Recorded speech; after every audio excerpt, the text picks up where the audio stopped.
की फ्रेंड्स होनी है, बॉयज की फ्रेंड्स होनी है, गर्ल्स और बॉयज के बीच में भी हम फ्रेंडशिप हो सकती है कि नहीं बोलो? कर सकती है ना? लेकिन फ्रेंडशिप होता है कि एक दूसरे को प्यार करना चाहिए, एक दूसरे जो वो एक इंसान जो आपसे कहना चाहे आपको ठीक तरीका से सुनना चाहिए, वो क्या चाह रहे हैं आपसे आपको समझना चाहिए।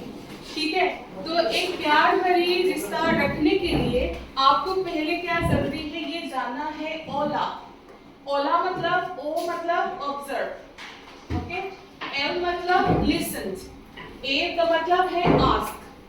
ओके, आप कोई इंसान आ रहे हैं आपके साथ बात करना चाह रहे हैं तो आपको क्या करना है? पहले ऑब्जर्व करना है, उसको सही ढंग से देखना है कि उसकी फेस में क्या दिखा रही है। अगर वो आपसे बोल, अभी मैं आप लोग को बोल रही हूँ, मेरी बात समझ रहे तो आप कहेंगे कि हाँ मैं समझ रही हूँ, ओके, इसका मतलब नोडिंग हेड, मतलब ऐसे तरह करने का मतलब है बात ना कर कर भी जो टीचर आपको कह रही है आपको समझ में आ रही है, दिखा रही है ना? इसको कहते हैं गेस्चर्स, बॉडी का गेस्चर्स। ओके, आप बताओ कि आज जो मैं आज आपको बता रही हूँ आपको समझ में आ रही है कि नहीं, है ना?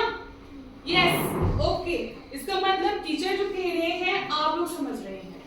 इसी तरह सिर्फ टीचर ही नहीं, आपके पेरेंट्स, आपके मम्मी पापा, आपके फ्रेंड्स, आपके ब्रदर सिस्टर, जो भी इंसान आपके साथ मिलते हैं बात करते हैं तो उसकी बात को पहले आपको ठीक से पहले उसके चेहरे को देखो कि वो क्या कह रही है ना? उसके बाद ठीक से आपको सुनना है, लिसन, ठीक तरीका से आपको सुनना है कि आपके पिताजी क्या कह रही है, टीचर क्या कह रही है, मेरे फ्रेंड्स क्या कह रहे हैं। ओके, सुनने के बाद आपको क्या कुछ आपको है ना समझ में नहीं आ रहा, उस समय पर आपको पूछना है।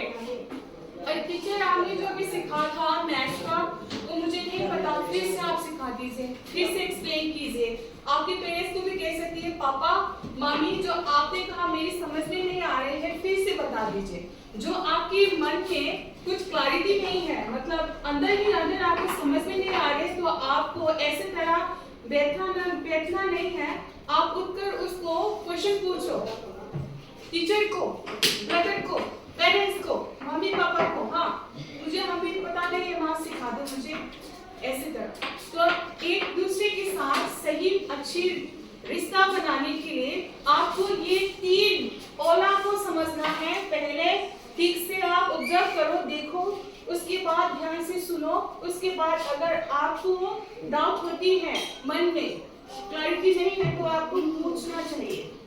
ओके, उसके बाद एक दूसरे के मन में क्या सोचती है, क्या कहना चाहती है, समझती है तो सही ढंग से कम्युनिकेट कर पाएंगे एक दूसरे को, और प्यार से हम ये रिश्ता कायम रख पाएंगे। समझ रहे कि नहीं? बताओ, है कि नहीं? शो करो गेस्चर के साथ, जो मैं अभी बोल रही हूँ आपको समझ में आ रही है ना? यस और नो? यस, रेस्पॉन्स करो ऐसा, यस, ओके।